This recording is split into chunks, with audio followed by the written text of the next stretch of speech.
अशोक यादव जी से पहला टेक लेना जरूरी है, पहला रिएक्शन। अशोक जी, क्या है अखिलेश यादव को बुआ की बहुत याद आ रही है? बुआ जी का बहुत पक्ष कर रहे हैं, क्या वजह है, क्या चल क्या रहा है दरअसल?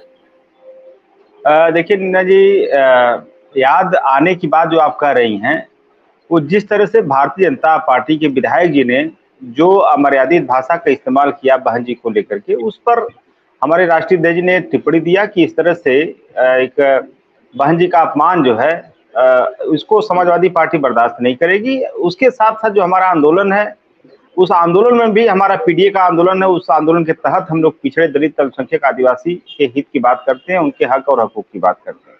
भारतीय जनता पार्टी के लोग या उसके प्रत्यक्ष या अप्रत्यक्ष रूप से जुड़े हुए जितने भी लोग हैं, अगर इस समाज के ऊपर अपनी इस तरह की मतलब अमर्यादित टिप्पणी करेंगे या जो उनकी पुरानी दकियानुसी सोच है उस सोच को परिलक्षित करेंगे, तो समाजवादी पार्टी इसका विरोध करेगी। इसमें कहीं से कोई राय रत्ती भर कोई वो नहीं है। दूसरी बात, आपने कहा चुनाव में क्या होगा क्या नहीं होगा, तो ये चुनावी रिएक्शन नहीं था हमारा। अगर इस तरह का मीडिया दिखा रहा है कि हम चुनाव को लेकर के इस तरह की बात करें, तो हमारा रिएक्शन चुनावी नहीं था। हमारा रिएक्शन ये था कि जो दलित समाज की बेटी के साथ जो अपमानजनक भाषा का इस्तेमाल हुआ था, उस भाषा को लेकर के हमारा जो बयान था। तो इस दोनों चीजों को एक साथ क्लब मुझे लगता है नहीं करना चाहिए। और बाकी गठबंधन किस दल से किसका होगा नहीं होगा, वो उस दल के मुखिया जाने या हमारे दल के जो राष्ट्रीय अध्यक्ष है या शीर्ष नेतृत्व है वो बात करे। जी देखिए, आप कितनी भारतीय जनता पार्टी को चिंता है मायावती जी की, बहन जी की, सरकार भी बनवाई उन्होंने और उनकी जान भी बचाई, लेकिन समाजवादी पार्टी के लोग जो हैं वो अब चुनाव से पहले राजनीति कर रहे हैं। क्यों अशोक यादव जी?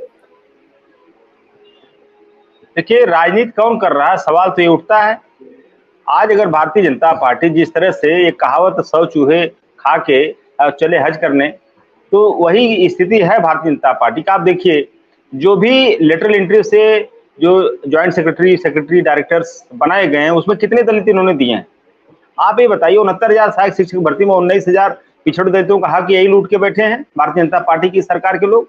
तो ये सारी चीजें इसी तरफ इशारा करती है कि ये लोग ढोंग करते हैं, दिखावा करते हैं दलित प्रेम का, पिछड़े प्रेम का, आदिवासी प्रेम का, लेकिन सबसे बड़े शोषक उनके हैं ये।